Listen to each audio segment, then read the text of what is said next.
Magandang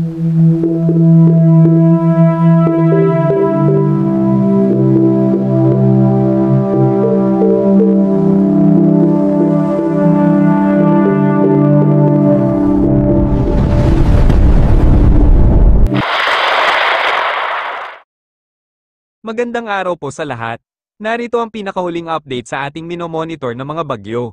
Sa kasalukuyan, mayroon po tayong nabuo na ganap na bagyo sa loob ng Philippine Area of Responsibility na pinangalanan sa lokal na pangalan na Salome. Huling namataan sa layong 273 kilometro hilaga ng Itbayat, Batanes, taglay nito ang lakas ng hangin umaabot sa 65 kilometers per hour at may pagbugso na umaabot sa 95 kilometers per hour. Kumikilos ito pakanluran, timog kanluran sa bilis na 15 kilometers per hour. Kaya sa kasalukuyan, mayroon na po tayong nakataas na wind signal sa hilaga ng ating bansa. Nakataas ang signal number 2 sa Batanes at Babuyan Group of Islands, kung saan makakaranas ng hanging aabot sa 62 hanggang 88 kilometers per hour, na may potensyal na minor to moderate threat sa buhay at ari-arian. Samantala, signal number 1 naman sa Ilocos Norte, Apayao, Cagayan Valley Region, kung saan makakaranas ng hanging aabot sa 39 hanggang 61 kilometers per hour, na may potensyal na minimal to minor threat sa buhay at ari-arian. May lead time na 36 na oras upang makapaghanda ang ating mga kababayan sa posibleng paglandfall ng bagyong Salome. Base sa aming latest track ng bagyong Salome, posible itong unang dumaan o maglandfall sa Batanes.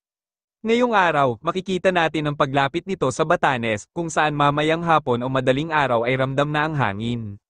Pagsapit ng bukas, maglalandfall na ito sa Batanes at patungo sa Babuyan Group of Islands, kung saan babaybayin nito ang Calayan at Babuyan, at lalapit sa Ilocos Norte.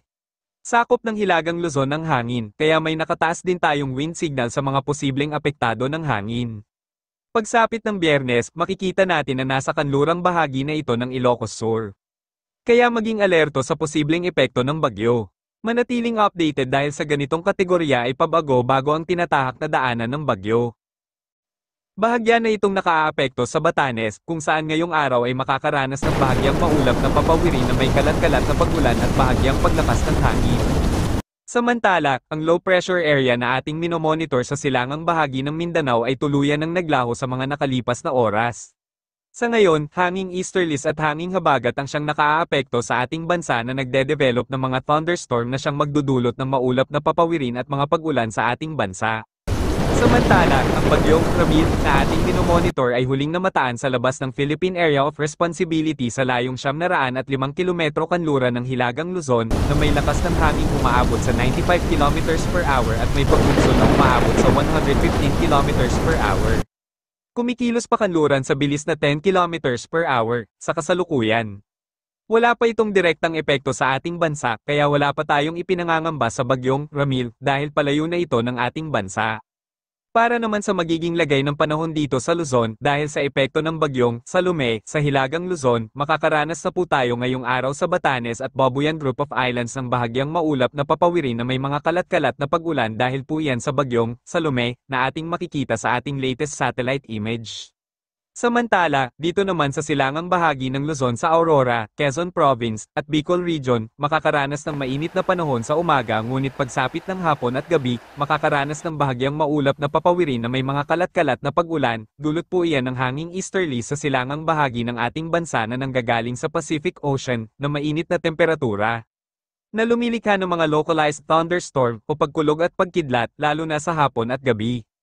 At para sa mga nalalabing bahagi ng Luzon sa Cagayan Valley Region, Apayao, Ilocos Region, Abra, Kalinga, Mountain Province, Ifugao, Pangasinan, Zambales, Bataan, ay makakaranas ng mainit na panahon sa umaga ngunit pagsapit ng hapon at gabi, nariyan na ang pagkakaroon ng maulap na papawirin at sasamahan ng mga pag-ulan at pagkulog sa hapon at gabi dulot ng localized thunderstorm. At para sa magiging agwat ng temperatura dito sa Luzon, magiging mainit pa rin ang ating inaasahan natin dito sa Legazpi na posible pa ring umabot sa 26 hanggang 34 na degrees Celsius ang magiging agwat ng temperatura.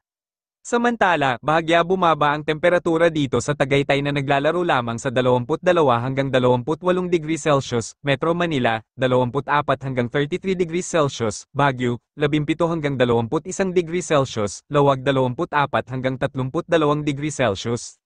Para naman sa magiging lagay ng panahon sa Visayas, dahil nga po sa salubungan ng hanging nanggagaling sa silangang bahagi ng ating bansa na hanging easterlies at ng hanging habagat na lumilikha ng mga thunderstorm o localized thunderstorm, makakaranas tayo ngayong araw sa kanlurang bahagi ng Visayas ng maulap na papawirin at mga pag-ulan lalo na sa Negros Occidental, Negros Oriental, Cebu, kabilang ang Antique, Aklan, Capiz, Iloilo, Guimaras. Kaya lubos natin pinaghahanda at pinag-iingat ang ating mga kababayan sa nasabing lugar dahil sa posibleng pagkakaroon ng pagbaha at pagguho ng lupa dahil sa mga pag-ulan na ating inaasahan ngayong araw, na kung saan kapag fully developed ang mga thunderstorm ay tumatagal ng 1 o 2 oras na mga pag-ulan na posibleng ang localized flooding.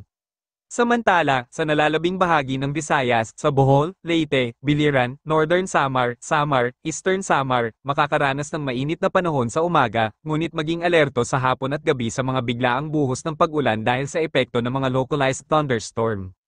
At para sa magiging agwat ng temperatura sa Visayas, Tacloban 26 hanggang 32 degrees Celsius, samantala dito naman sa Cebu 27 hanggang 31 degrees Celsius, Iloilo 25 hanggang 30 degrees Celsius.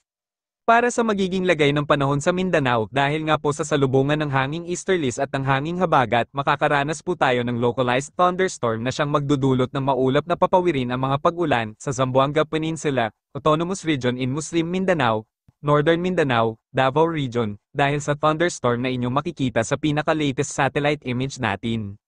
Samantala, dito sa Caraga, makakaranas pa rin ng improving weather na kung saan makakaranas ng mainit sa panahon at posible pang umabot ang agwat ng temperatura sa 25 hanggang 31 degrees Celsius, samantala dito sa Davao, 27 hanggang 31 degrees Celsius, Zamboanga 24 hanggang 32 degrees Celsius.